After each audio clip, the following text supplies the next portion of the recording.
Hello, champion students, champion learners. It's Dr. Freeze again from my house, coming to you again with, you know what, the war with Grandpa. We're going to finish this baby today. Remember, like I always say, don't start something if you can't finish it. I'm so proud of so many of you. I'm on there every day on Google Classroom, and I love reading about what you've done on your choice boards.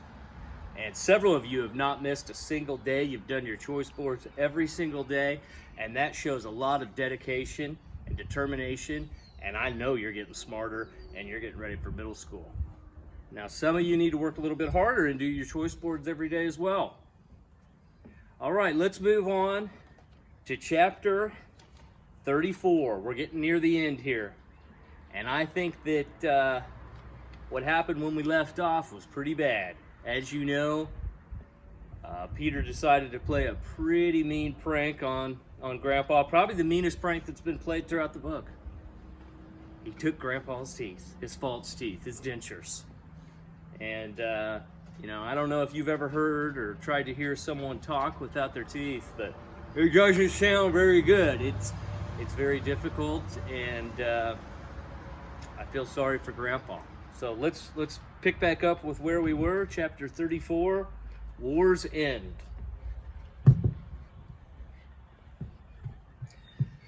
I couldn't believe I had slept peacefully through the rest of the night. But there was the time on my clock radio. It said 8:30 in the morning. I lay back in my bed and tried to listen to the house. There were stirrings from someplace downstairs. Mom was probably up by now. Saturday was her supermarket day.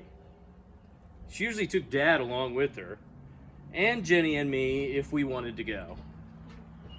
She was in the kitchen now, and I heard the sound of the pot cabinet under the stove slamming shut. She was probably beginning to prepare our Saturday morning breakfast of French toast and pancakes. Sounds good. I heard the water running in my parents' bathroom on the second floor.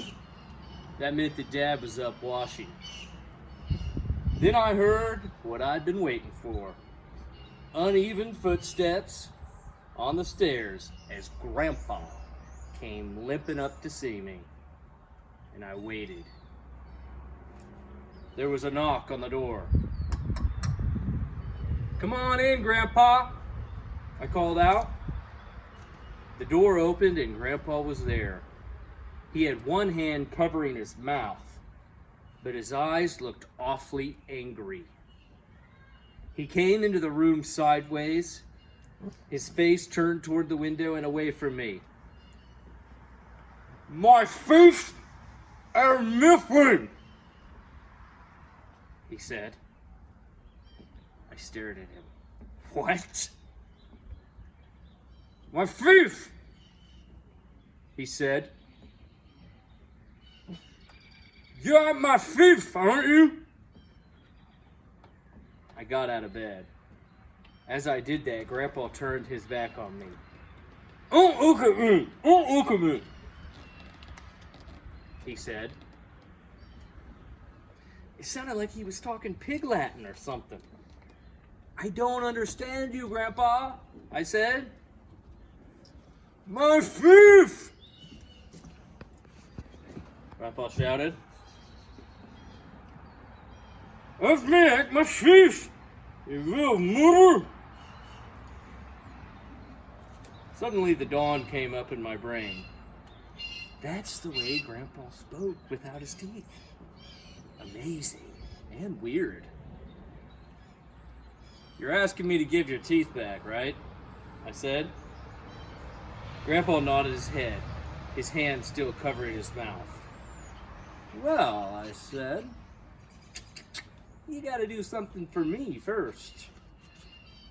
I think we all know what he wants Grandpa to do for him. "Come on, feet, my thief, I am a thief." I translated that in my head. "You need your teeth, huh?" "Everybody needs teeth, but we're fighting a war here, remember, Grandpa?" "Oh, Peter," he said, "don't be that way, please. Nope, I said, war is war. Surrender right now or I'll never give you back your teeth. I mean it. Grandpa turned his face toward me then, and there was such a sad look in his eyes. It almost made me want to cry. Without his teeth, his mouth looked all pushed in and wrinkled. He looked so old and helpless. Just seeing him standing there like that, a person that I loved as much as anyone in the whole wide world, I felt about as low as a worm's belly button. I can't explain what happened next. All I can do is tell you what I did. I ran down the hall to the closet where I'd hidden his teeth, and I came back in a minute and I handed them over, still wrapped neat in soft paper tissues. Grandpa took them and went into the bathroom, closing the door behind him. I heard the water running in the sink, and then he came out with his teeth back in his mouth, looking like my grandpa again. We stared at each other, not saying anything. I turned away from him and looked out the window. Across the street, Mrs. Taub was mowing her lawn. "The war is over," I said. "I hope you'll forgive me for what I did. And if it makes you feel any better, I'm so ashamed of myself. I could curl up in a ball and just disappear." "Oh, Peter," Grandpa said, sighing.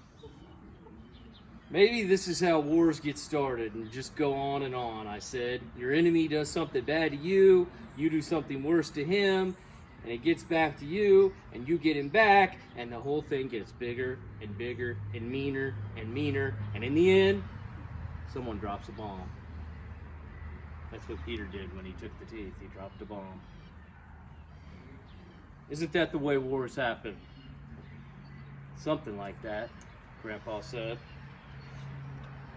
"Well," I said, "I'm sorry. I shouldn't have taken your teeth." "It's my fault too," Grandpa said. "Don't put it all on yourself, Petey." "Well, I started it," I said. "And I let you," said Grandpa. "I'm the grown-up here. I should have known better. But you know what? I enjoyed it. It was kind of fun. And I think I needed something to get over my sadness." Grandpa came up behind me as I looked out the window, and I felt his big hands on my shoulders. Then his arms grabbed me and hugged me to his chest. "All of us got off on the wrong foot," he said. "Your parents took your room away and shut you up, Pete. That was mistake number one. Just because you shut someone up, it doesn't mean his hurt has gone away. There should have been a family conference or something like that, including me, and we could have figured this out. That causes a lot of wars too, Pete. Not talking." "I'll get used to living up here," I said. "I'm real sorry I took your room away," Grandpa said. "But I'm not sorry you came to live with us," I said. Grandpa hugged me a little tight at the end and kissed the top of my head. "You're a sweet kid," he said, "but a hard guy to fight in a war." "I still lost," I said. "Yes," said Grandpa, "but only by the skin of my teeth." Chapter 35, Bottoms Up. After breakfast that day, Mom, Dad, and Jenny went off to the supermarket. I chose to stay home with Grandpa. He was sitting in the kitchen having his third cup of coffee. He looked like he was thinking hard. "You know," he said, "there's got to be another way for me to live here without taking your room away. Let's think on it, Petey." "There's only so many rooms," I said. "Right. I mean, you couldn't exactly live in the kitchen or the dining room." "Bunking in the living room is out," Grandpa said with a grin. "Right. And the top floor is out because of your leg. 2 flights of stairs is too much. And the porch would be cold in the winter," Grandpa said. "That's silly," I said. "Of course, Besides, the paper boy and the milkman would keep waking me up every morning. Grandpa, be serious, I laughed. He ran a hand from the top of his face to the bottom and wiped off his smile. Okay, serious. What's left in this old house? The basement, I said. But Dad's office is down there. Say, that's right, Grandpa said. I kind of forgot about that. He fixed the basement up himself, didn't he? After Grandma and me moved to Florida? It's kind of dingy, I said.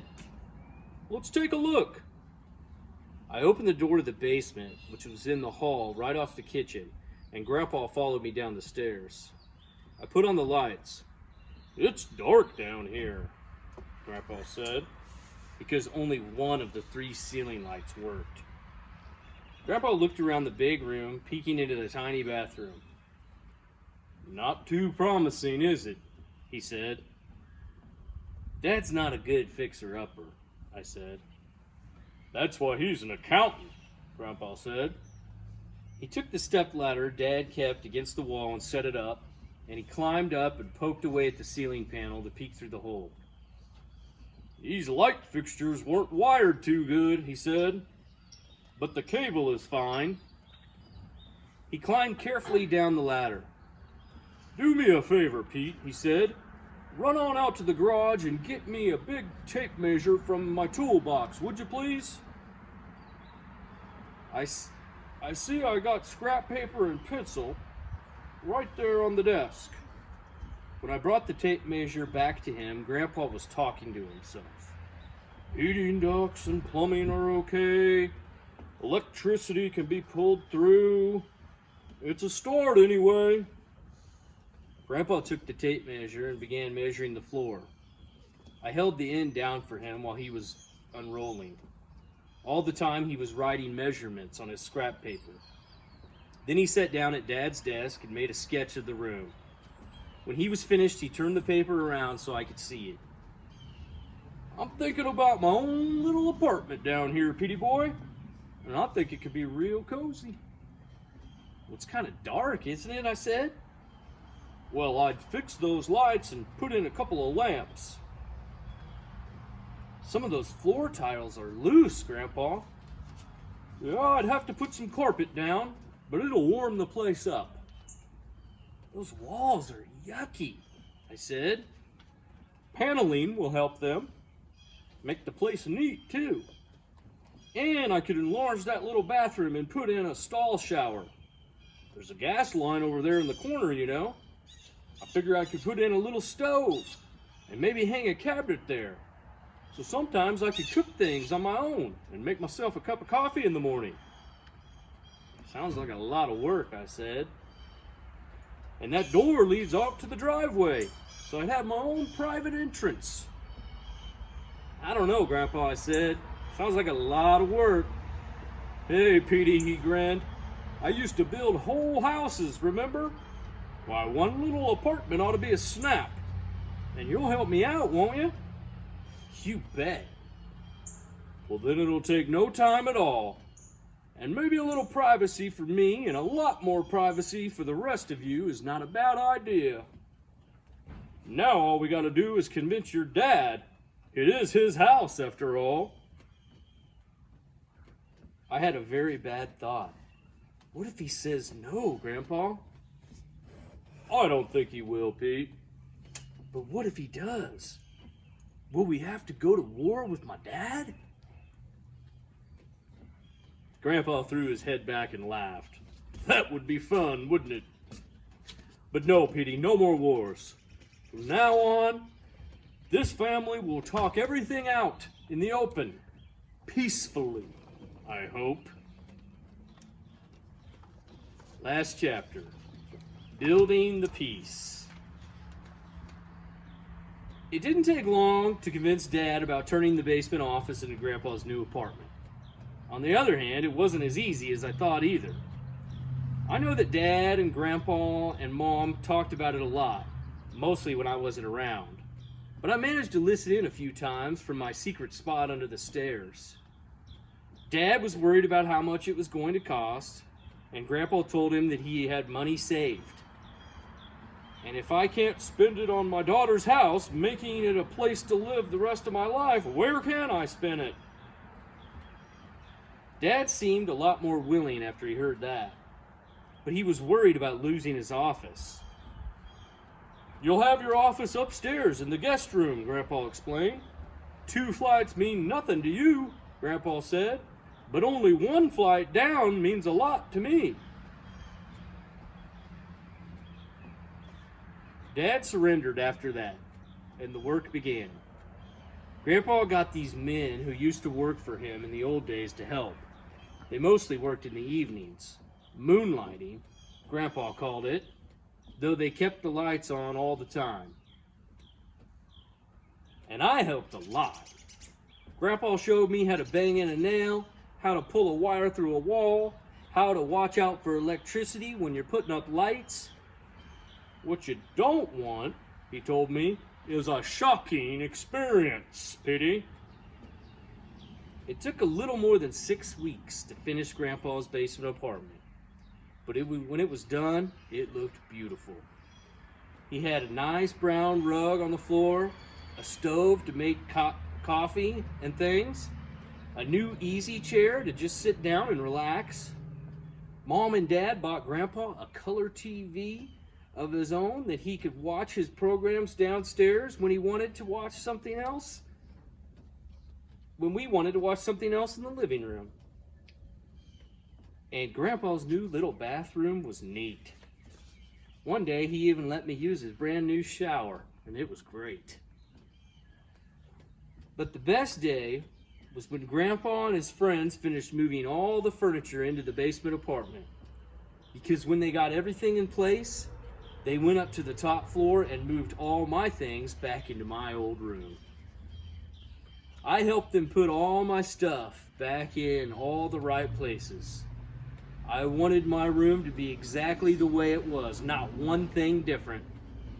I lined up the shoe boxes holding my baseball cards in the same spot they used to be in, and I rehung my Hank Aaron poster right over the middle of my dresser. When everything was in place and Grandpa and his friends left, I lay down on my bed and I thought for a while. I have to tell you, I had a smile on my face that I just couldn't take off. I was back where I belonged, in my room where I had always lived.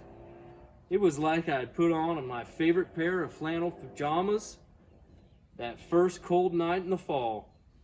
My room was comfortable and it fit me. I belonged to it, and it to me. And then I started to think about some other things too. How you shouldn't always do what your friends tell you to do. It's a good lesson. Peer pressure. They're not living your life. You are. And you have to decide what's right and wrong. While I was laying there, feeling the best I'd felt in a long time, I heard a loud banging noise on the outside of my door. I got up to look when Grandpa swung the door open. He had a hammer in his hand and one more nail to put in. "It's a little present I made for you, Petey." He was hanging a wooden sign on my door that had the letters kind of burned into the wood. "Pete's Place," the sign read. I grabbed Grandpa and gave him the biggest hug I could. "It's terrific," I said. "Thanks." He gave me his best smile. "You didn't lose your room, Pete," he said. "You gained a Grandpa." And there's Grandpa hanging the sign. So we had a very, very happy ending. All right, guys, that's it for The War with Grandpa. I'm going to get this video posted, and I'm going to get the book report assignment posted, and I want you to get on and take your AR test. Keep working hard, stay safe, and I'll see you guys soon. Bye.